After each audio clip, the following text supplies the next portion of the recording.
Assalamualaikum warahmatullahi wabarakatuh. Waalaikumsalam warahmatullahi wabarakatuh. Alhamdulillah nahmaduhu wa nasta'inuhu wa nastaghfiruh wa na'udzubillahi min sururi anfusina wa min sayyiati a'malina may yahdihillahu fala mudhillalah wa may yudlil fala hadiyalah. Asyhadu an la ilaha illallah wahdahu la syarika lahu wa asyhadu anna Muhammadan abduhu wa rasuluh. Allahumma salli ala Muhammadin wa ala ali sayyidina Muhammad. Siswa-siswiku yang saya cintai karena Allah Subhanahu wa taala. Pertama-tama yang saya hormati seluruh orang tua murid yang mungkin atau wali murid yang mungkin ikut belajar bersama siswa atau mendampingi siswa belajar di rumah, yang saya hormati, dan yang saya cintai seluruh siswa-siswiku, khususnya siswa SMP 160 yang saya cintai karena Allah Subhanahu wa taala. Saya cukup bangga masih bisa mengajar kalian.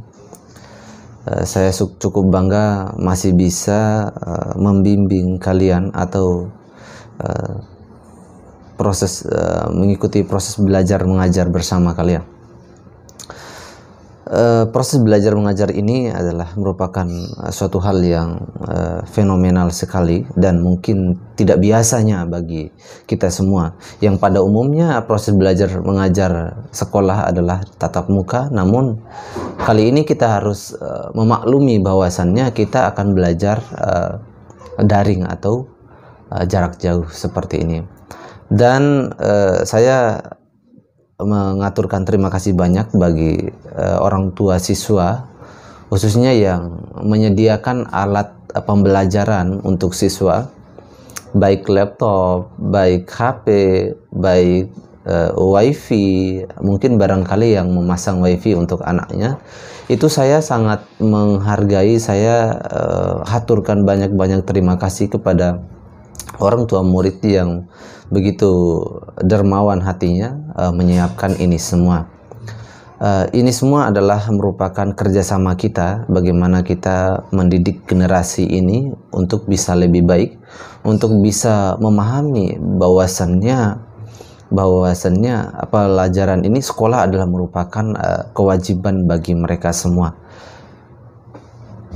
Nah, saya bersyukur atas segala yang kita lewati hari ini, baik berupa kesehatan yang kita alami maupun proses pembelajaran yang mungkin kita sama-sama menikmati kesempatan ini. Dan tidak semua orang bisa mengalami hal ini. Karena apa? Mungkin di luar sana, teman-teman kita di luar sana, di luar Jakarta khususnya, mereka proses belajarnya, bayangkan mereka demi Zoom, demi Google Meeting, atau mungkin mengerjakan PR, mereka harus ke tempat-tempat yang tinggi seperti di bukit-bukit, soalnya bermasalah dengan internet maupun jaringan. Nah, yang kedua yang perlu kita syukuri adalah kenikmatan kesehatan yang begitu luar biasa yang bisa kita alami saat ini, karena tidak ada kenikmatan yang luar biasa yang Allah berikan kepada kita semua melainkan nikmat kesehatan ini. Karena nikmat kesehatan itu adalah aset yang paling mahal dalam hidup kita. Apa contohnya? Misalnya, rela nggak kita ketika kita kekurangan tangan, atau mungkin rela nggak kita, atau mungkin kita punya kekurangan penglihatan, mohon maaf, penglihatan atau pendengaran, itu merupakan kesehatan semua, tetapi kita alhamdulillah masih kita memiliki itu semua, dan ini merupakan karunia yang luar biasa yang diberikan Tuhan Yang Maha Esa. Yang selanjutnya adalah sebagai awal ini saya merasa sangat luar biasa rindu sekali dengan kalian semua. Bagaimana bisanya saya mengajar secara daring ini, sedangkan sudah melewati 1 semester. Untuk siswa-siswiku yang mungkin murid baru, ya yang sudah melewati 1 semester, ya bayangkan kita masih bersama dalam keadaan seperti ini. Saya begitu rindu, nggak cuma saya, hampir seluruh guru kita yang ada di 160 merasa rindu bagaimana kebiasaan-kebiasaan kita dalam beraktivitas di kelas, bagaimana kebiasaan-kebiasaan kita dalam belajar di sekolah, bertatap muka, canda, tawa. Semua nikmat-nikmat itu hari ini kita harus relakan untuk mengundur. Karena apa? Hal itu semua tidak bisa kita lakukan karena terjadi pandemi yang luar biasa di negeri kita tercinta ini, yaitu Indonesia. Maka rasa rindu ini adalah saya yakin kalian pun merasa rindu ketika kalian masih monoton belajar di rumah. Kalian juga merasa rindu di sekolah kalian. Bagaimana kebiasaan kalian di kantin, bagaimana kebiasaan kalian canda tawa dengan teman-teman kalian di ruangan, bagaimana ketika kalian dibentak sama guru kalian di sekolah. Itu semua nikmat. Jangan dijadikan sebagai kebencian. Karena momen-momen seperti itu, hatta ketika kalian dimarahi guru pun, itu adalah kenangan yang luar biasa yang kalian alami gitu. Karena tidaklah mungkin sebuah kisah hidup yang indah itu melainkan sesuatu hal yang sedikit serak di dalam hati kita, sehingga kita bisa memakunya di dalam hati kita dan lama kita ingat. Pernah saya kisahkan seorang anak siswa yang ketika dia hampir setiap hari bolos sekolah, kalau pagi dia kelihatan, tapi kalau siang, udah mulai masuk siang, dia nggak pernah ada di ruangan. Seketika gurunya memergokinya gitu. Jadi penasaran gurunya, sebenarnya anak ini kemana sih? Kok jam 10, jam 11, atau jam 9, 10 udah hilang gitu. Kemana nih anaknya? Sedangkan security ada yang memantau di depan, ada penjaganya, dan ibu kantin pun sebagai pemantau juga apakah siswa itu lewat kantin atau lewat depan gitu. Akhirnya sang guru ini penasaran, sebenarnya anak ini kemana sih gitu kan. Akhirnya dikepoin sampai ke lorong-lorong belakang. Ternyata ada salah satu pagar yang memang pagar itu udah jadi kebiasaan mereka dia untuk keluar dan tidak banyak orang tahu. Dan pagar itu hampir mau roboh, hampir dirusakin gitu istilahnya. Pokoknya kayak semacam ada kawat-kawat gitu di kayak gimana lah gitu, sehingga mudah dia untuk keluar.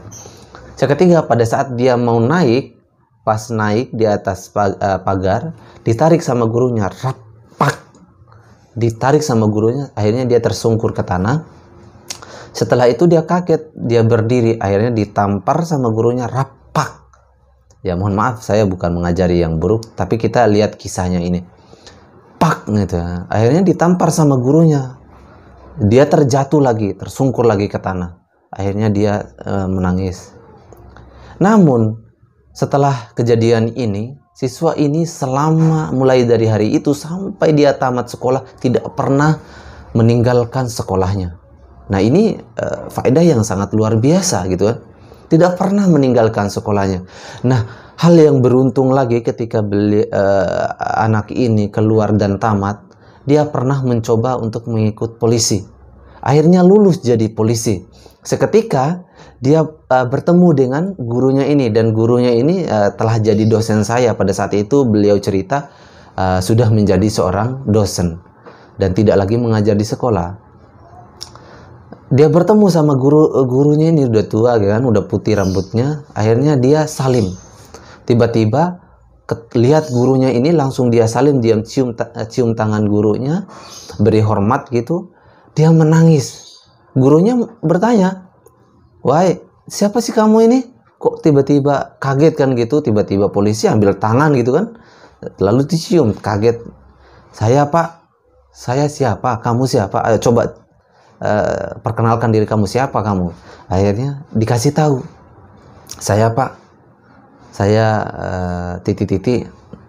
saya murid yang pernah Bapak tampar dulu, dan sampai akhirnya saya tersungkur ke tanah, Pak. Dan setelah itu saya tidak pernah untuk bolos lagi. Masya Allah, akhirnya berpelukan kedua-duanya. Ternyata si anak ini sudah pangkat bribtu gitu kan. Ya pangkat lah gitu. Udah punya pangkat. Udah lama gitu kan. Nah, kejadian seperti ini menunjukkan bahwasannya tidak semua hal-hal yang dianggap buruk itu bermakna buruk. Namun ada istilahnya, ada tujuan khusus yang dilakukan oleh gurumu lantas karena dia menggunakan metode seperti ini. Ya barangkali secara akal sehat ini adalah perbuatan yang melanggar norma, tapi tidak. Ini adalah sebuah perasaan peduli yang dilontarkan oleh sang guru kepada muridnya lewat emosi tersebut.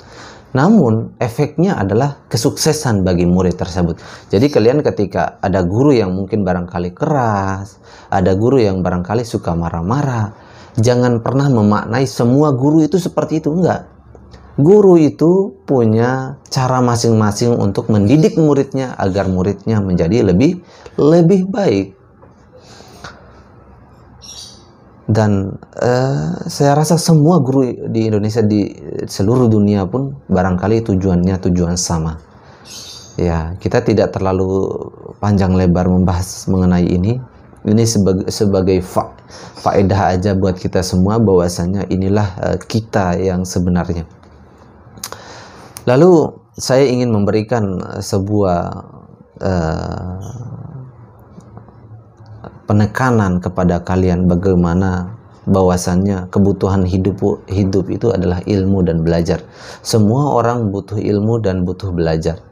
Tidak ada kebutuhan yang hakiki melainkan kebutuhan belajar dan ilmu. Seseorang kalau dia tidak memiliki ilmu dan tidak mau belajar, maka tunggulah saatnya kebodohan itu yang akan mendatanginya. Karena sejatinya manusia adalah butuh ilmu. Dan Al-Kisah pun mensejarai bahwasannya ilmu itu telah merubah dunia ini menjadi lebih baik. Pembangunan-pembangunan yang terjadi yang mungkin barangkali kalian lihat kiri dan kanan kalian merupakan itu adalah hasil dari buah pikir manusia, ilmu. Bukan kebiasaan tapi ilmu. Mungkin barangkali kalian melihat ketika saya mengajar seperti ini, hampir setiap hari saya berpikir gimana caranya siswa saya supaya nyaman belajar dengan saya. Nah, saya buatkan beli ini, ya. Saya adain laptop, adain lampu, adain semuanya. Ada juga ini mic. Karena kemarin mic yang ini ya enggak dipakai karena saya ilmunya kurang. Nah, itulah semua ini adalah berkat ilmu, ya, kemauan kita untuk mendesain agar lebih baik lagi. Dan hakikatnya manusia adalah sebaik-baik manusia yang meningkat ilmunya yang lebih baik daripada hari sebelumnya.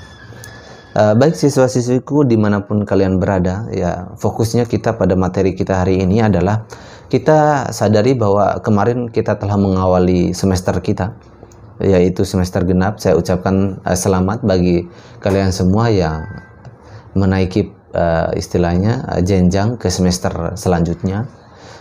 Ada barangkali yang semester berapa ya? Ada barangkali yang semester 1 ke semester 2. Ada yang semester 3 ke semester 4. Ada yang semester 6 ke semester 8 misalnya, ya. 6 ke 7 ya gitu. Nah, saya ucapkan selamat buat kalian. Semoga kalian terus sukses dan meraih kesuksesan yang luar biasa. Nah, untuk hari ini saya akan memberikan secara umum materi saya ini adalah yang pertama materi dari kelas 7 misalnya. Ini secara umum aja ya. Nanti kedua-duanya saya akan kasih gambaran yang secara umum. Jadi kita belajarnya enjoy aja, nggak perlu tegang ya.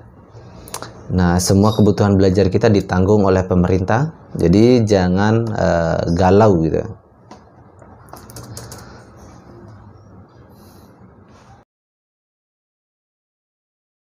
Ya nggak perlu kita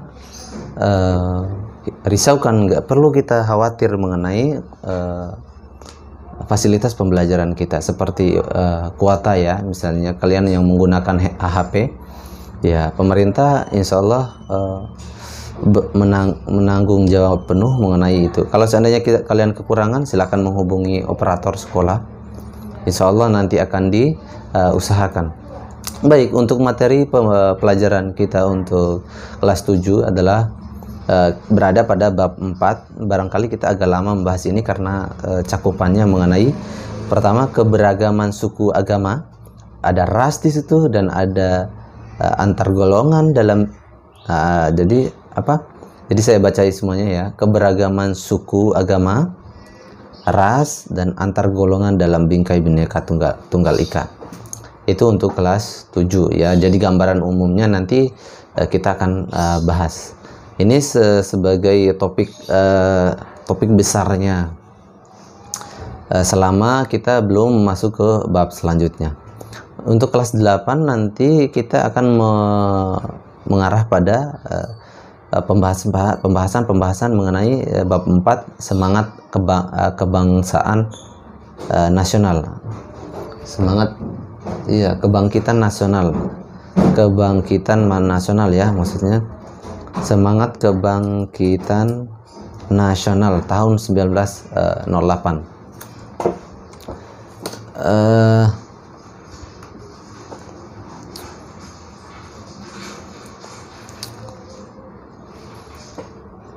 Oke. Untuk materi ini saya akan bahas mengenai secara umum. Adapun semangat kebangkitan nasional, jadi ada semangat, ada kebangkitan, ya ada secara nasional. Ada juga keberagaman suku, ada agama juga. Ada suku dengan agama itu sebenarnya beda, tapi dalam konteks penulisannya, bahasanya suku agama itu bukan berarti satu ya, beda.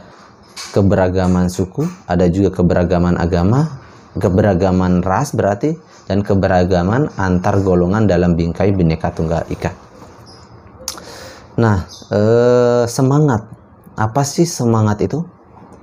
Ya, kita ketahui bahwa semangat itu yang dimaksud adalah semangat yang mungkin yang punya faedah yang berkenaan dengan tingkat nasional. Misalnya pada umumnya orang ketahui. Jadi semangat kebangkitan nasional yang di sini yang dimaksud adalah bagaimana kita sebagai generasi, khususnya generasi Indonesia yang siap untuk memajukan kebangkitan nasional pada saat itu, pada saat ini, berbeda halnya dengan pada tahun 1908. Apa yang di momen-momen terpenting apa yang pada saat itu yang paling bersejarah misalnya? Ya, saya katakan yang paling bersejarah adalah pendidikan. Kalian tahu sendiri, mungkin barangkali pernah kalian belajar mengenai Dr. Sutomo. Kalian tahu kan, Dr. Sutomo adalah pendiri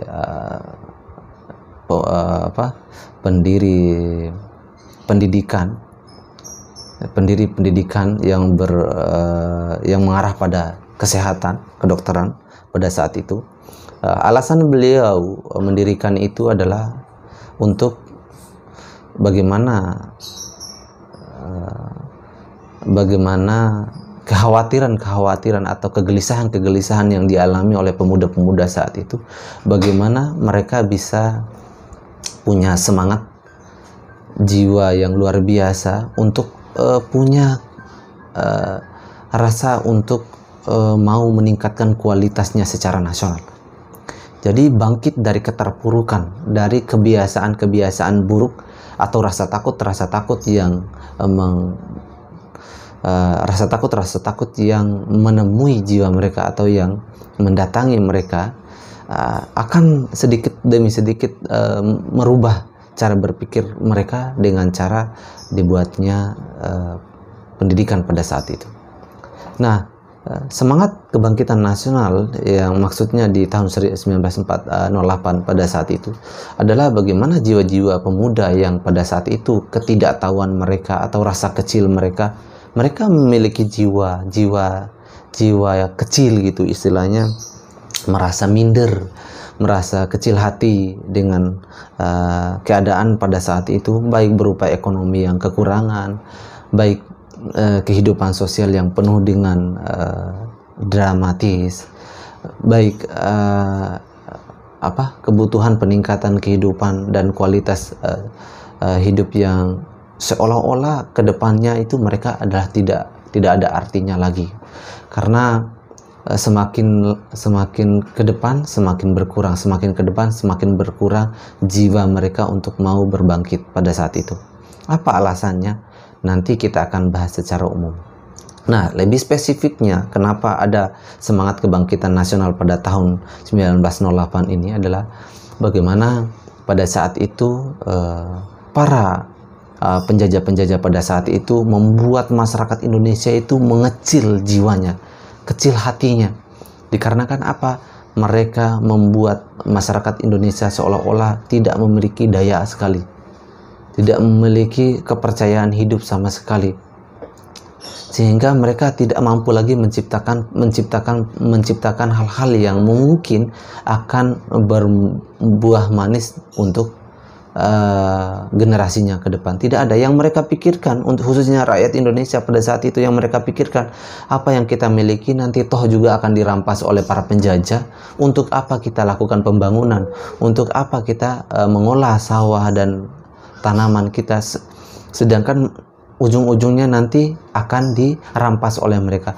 Karena pada saat itu siswa-siswiku yang saya cintai karena Allah Subhanahu wa taala, karena pada saat itu para penjajah-penjajah pada saat itu ketika mereka memberikan sandan dan pangan, bibit segala macam untuk ditanam, dicocok tanam, namun hasilnya itu tidak dibagi dua maupun lebih besar kita yang capek, tapi tidak dirampas semua hasil-hasil yang kita miliki pada saat itu. Sehingga jiwa kebangkitan yang dimiliki oleh generasi-generasi pada saat 1908 itu makin menurun, sangat luar biasa menurunnya, karena bahkan mereka tidak memiliki motivasi untuk memperbaiki generasinya, bahkan mereka tidak memiliki motivasi untuk mau ke tingkat yang lebih tinggi lagi, tidak ada. Karena apa? Karena mereka dihantui oleh rasa takut mereka, sehingga Bung Tomo pada saat Bung Tomo Sutomo pada saat itu mendirikanlah sebuah pembelajaran pendidikan kesehatan supaya cara berpikir, arah berpikir masyarakat pada saat itu menjadi lebih baik, sehingga rasa kecil mereka berkurang, PD mereka juga meningkat karena merasa ada pengetahuan baru, ada feel baru yang masuk dalam jiwa mereka. Contohnya apa? Contohnya misalnya ketika kalian baru masuk sekolah SD barangkali, berbeda halnya jiwa kalian itu ketika kalian sudah masuk SMP. Jiwa SMP kalian otomatis akan berbeda ketika kalian sudah masuk SMA, apalagi ketika kalian sudah beranjak kuliah gitu. Jiwa-jiwa, tekanan dalam jiwa kalian itu beda. Maka kebangkitan nasional yang sampai menjadi momen sampai hari ini adalah di tahun 1908 adalah di mana terselenggaranya sebuah pendidikan yang minim pada saat itu, sehingga membuat pemuda dan generasi dan rakyat Indonesia pada saat itu mau bangkit. Kalian mungkin pernah mendengar kata Persatuan Pemuda, Kebangkitan Nasional, atau mungkin kalian pernah dengar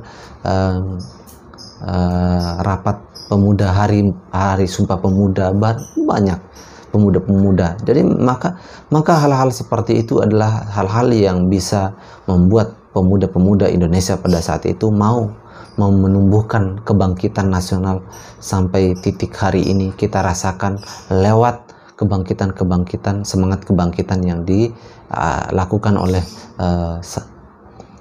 pahlawan-pahlawan kita pada saat itu. Lalu bagaimana dengan kolaborasinya dengan materi kelas 7? Coba kebangkitan, semangat kebangkitan, lalu kita letakkan hasilnya pada suku, agama, dan ras. Jadi hasil buah semangat belajar pahlawan-pahlawan kita pada saat itu, sampai hari ini kita memiliki keberagaman suku, Suku di Indonesia adalah memiliki ribuan suku di Indonesia. Dan suku di dalamnya adalah budaya. Suku dan budaya adalah merupakan sesuatu hal yang tidak bisa dipisahkan. Karena setiap suku pasti ada budaya. Adanya budaya pasti ada suku. Suku-suku di Indonesia ini adalah sesuatu hal yang bervariasi, tidak ada yang sama. Bahkan dalam satu desa pun memiliki suku yang berbeda. Bahkan dalam satu suku pun memiliki budaya yang berbeda. Nah, ini uniknya Indonesia ini. Dan berapa banyak suku yang ada di Indonesia? Bahkan ribuan suku yang ada di Indonesia. Kenapa banyak suku di Indonesia? Alasannya kenapa? Karena di Indonesia adalah terdapat banyak pulau-pulau, sehingga di situ terbentuklah suku-suku yang ada di Indonesia. Suku apa saja? Mungkin kalian bisa kepoin sendiri di Google, ataupun mungkin barangkali baca-baca. Kalau saya sebutkan satu-satu banyak. Dan nanti kita akan sinyalir mengenai hal ini.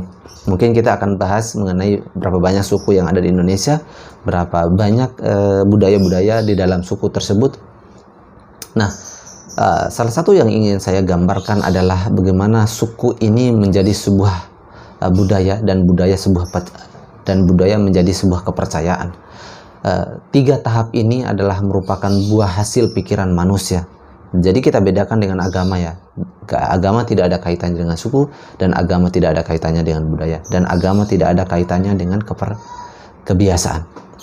Nah, suku adalah merupakan suatu hal yang membentuk manusia menjadi sesuatu hal yang bisa menciptakan suatu budaya baru. Sehingga lahirnya budaya ini, maka lahirlah suatu kebiasaan. Nah, kebiasaan ini dibungkusi oleh sebuah kepercayaan. Dan barangkali kalian pernah lihat bagaimana orang melakukan sesuatu seolah-olah itu adalah sesuatu hal yang dipercaya. Yang dipercaya bahwa itu akan membuat mereka bertambah gairah, bertambah kuat, makin kaya, segala macam. Itu merupakan bagian dari kepercayaan yang dihasilkan oleh suku-suku. Contohnya apa yang paling viral misalnya, atau yang mungkin barangkali yang paling terkenal diantaranya adalah ya Bali misalnya. Bali memiliki suku dan memiliki budaya, dan budaya sehingga lahirlah sebuah kepercayaan. Kepercayaan ini adalah menjadikan mereka sebuah tradisi yang mungkin turun-temurun, dan bahkan sampai hari ini di abad 21 ini masih dijadikan sebagai kebiasaan dan tidak akan mati, karena kebiasaan itu sudah ditanam mulai dari mereka kecil. Nah, suku di Indonesia ini, di awal-awal suku saya ingin sinyalir secara umum, nggak saya sebutkan secara khusus karena mungkin barangkali akan lama pembelajaran kita. Suku di Indonesia ini banyak sekali. Di antaranya suku-suku di pulau kecil gitu. Dan bahkan ada di antara suku di Indonesia ini yang mungkin tidak disentuh oleh informasi mengenai agama. Ada salah satu suku, adalah salah satu suku di Papua terpencil sana. Mereka tidak memiliki agama. Akhirnya ada seorang peneliti yang masuk di wilayah itu. Akhirnya diperkenalkan 2 agama pada saat itu. Diperkenalkan 2 agama. Agama yang pertama yang dikenali oleh mereka adalah Islam. Yang kedua, mereka perkenalkan agama Kristen. Nah, di antara mereka tidak ada yang mau memilih di antara kedua agama ini, karena bagi mereka kebiasaan mereka merupakan hal yang utama, dan mereka semua tidak mau mengikuti perkataan-perkataan orang di luar dari mereka. Sampai akhirnya karena beberapa hari mereka di situ, akhirnya ada sebagian mereka yang luluh dengan tindakan atau tawaran mereka, karena tawaran itu merupakan sebuah kebaikan. Barangkali cara mereka menjelaskan mengenai ajaran yang baru itu, menurut mereka baru, adalah baik bagi mereka. Akhirnya di antara mereka ada yang pilih Muslim dan non-Muslim. Dan sebelum teman-teman itu, kalau nggak salah, sebelum peneliti itu keluar dari daerah itu, di antara mereka semuanya, sebagian itu mau menjadi Islam dan sebagiannya memilih Kristen. Nah, akhirnya di antara yang memilih Islam itu, akhirnya mereka bersyahadat. Masya Allah ya. Jadi di antara suku itu melahirkan sebuah budaya yang mungkin bisa melekat pada jiwa seseorang. Di antaranya adalah budaya mungkin Medan ya, Medan. Bagaimana logat Medan? Tidak. Jangankan mereka di daerahnya sendiri, di luar daerah pun Medan ini logatnya aja itu kelihatan gitu kan. Itu adalah sebuah budaya. Dan itu bisa menjadikan sebuah kebiasaan dan mungkin rutinitas mereka mengulangi hal tersebut. Nah, di antara suku-suku di Indonesia ini banyak. Misalnya yang mungkin Jawa ini adalah suku yang agak lumayan lebih, bukan lebih lagi ya, terbanyak barangkali penduduknya. Ada Jawa Barat, Jawa Timur, dan Jawa Tengah kalau nggak salah. Jawa ini merupakan jumlah penduduknya yang sangat besar, dan kalian ketahui juga bahwasanya Jawa ini adalah merupakan penduduk-penduduk yang cinta dengan kuliner, masak-masak. Coba kalian lihat di seluruh Indonesia ini, ada nggak yang nggak ada orang Jawa? Pokoknya masnya pasti ada lah. Ada mas di Jawa, di Papua pun ada orang Jawa gitu. Keliling orang Jawa ini. Jadi ini adalah sebuah budaya suku, dan kebiasaan itu bisa terhapus apabila dia berpindah suatu tempat ke tempat yang lain. Nah, siswa-siswiku yang saya cintai karena Allah Subhanahu wa Ta'ala, dua hal ini merupakan hal pokok yang mungkin barangkali kita jadikan sebuah PR, bahwasannya kita harus meningkatkan semangat kebangkitan kita, baik nasional maupun internasional, karena meskipun keberagaman kita tetap masuk dalam bingkai Bhinneka Tunggal Ika. Maksudnya apa? Dalam bingkai Bhinneka Tunggal Ika. Jadi biarpun berbeda-beda suku kita, biarpun beda-beda budaya kita, biarpun berbeda-beda kepercayaan kita, tapi kita adalah tetap satu tujuan, yaitu menanamkan jiwa semangat kebangkitan nasional, sehingga kita bisa mengarah bersama, bersaing dengan bangsa-bangsa lain, sehingga kita mungkin bisa bisa ke level yang paling tinggi, tapi setara kan malah lebih baik.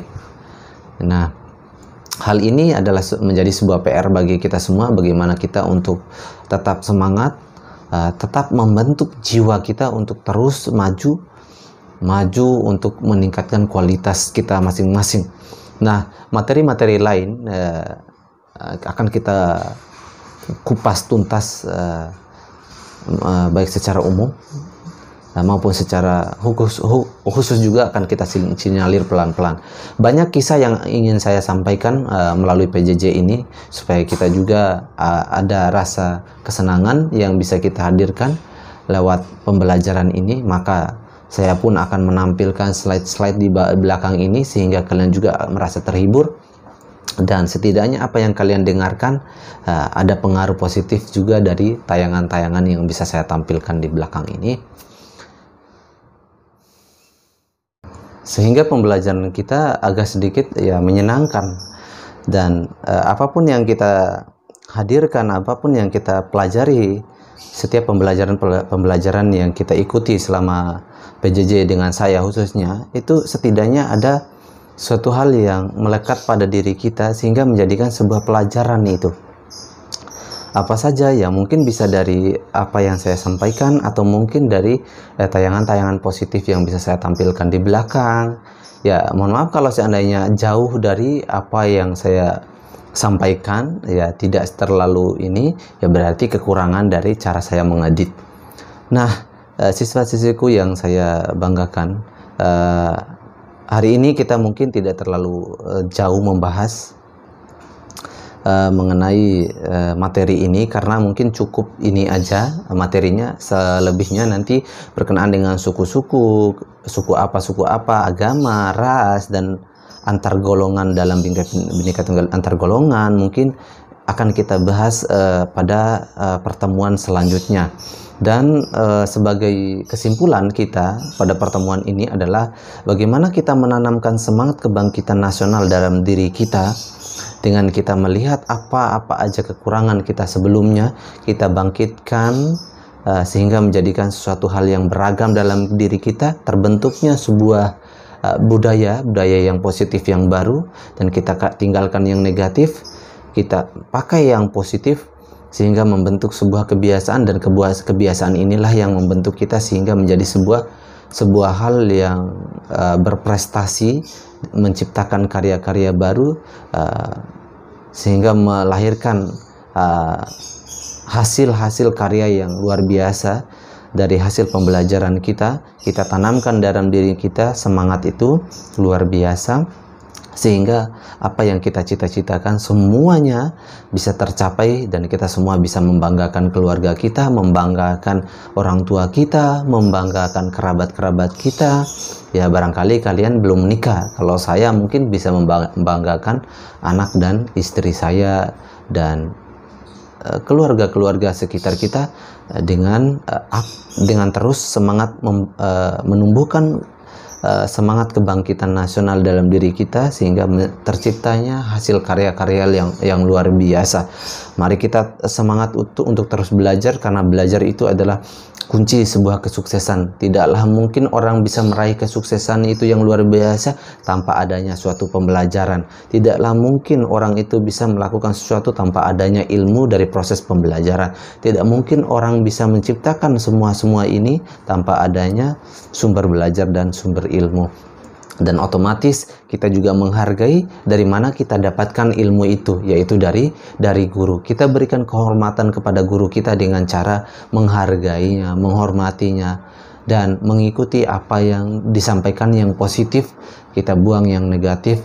Cara berpikir kita selalu membuat cara berpikir kita positif, agar kita selalu menyayangi guru-guru kita, menyayangi orang-orang yang telah memberikan ilmu kepada kita. Tidaklah mungkin kita bisa menjadi sedewasa ini, tidaklah mungkin kalian bisa menjadi sebagus itu, ilmu bisa memahami A, B, dan C tanpa seorang guru. Nah, saya akhiri dengan